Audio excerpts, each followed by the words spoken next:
What if the person who once doubted Jesus became one of the most practical voices in all of Christianity? Meet James, traditionally known as the brother of Jesus, and once a skeptic. In the early days, he didn't believe.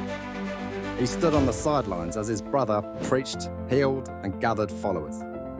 But everything changed after the resurrection.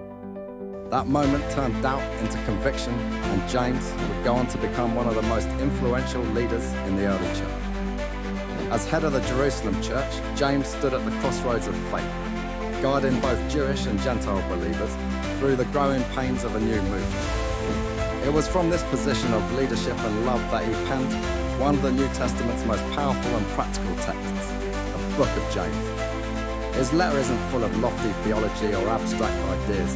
Instead, it's a bold, down-to-earth call for authentic living.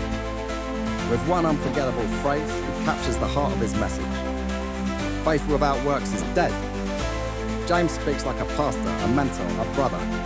He challenges hypocrisy, calls out favoritism, warns of the tongue's destructive power, and reminds us that true faith is not just something you believe, it's something you live.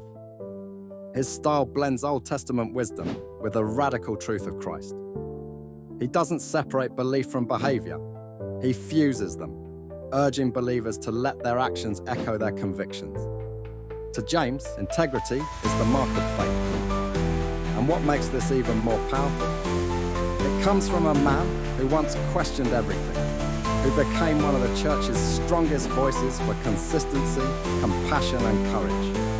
The Book of James is more than an epistle, it's a mirror. It asks us, does our faith show up in how we speak, how we treat others, how we endure trials? From skeptic to shepherd, James's journey is proof that faith transforms, and that those who lead with wisdom and walk with purpose can leave a legacy that lasts for generations. And today, James still whispers through the pages. Don't just believe it, live it.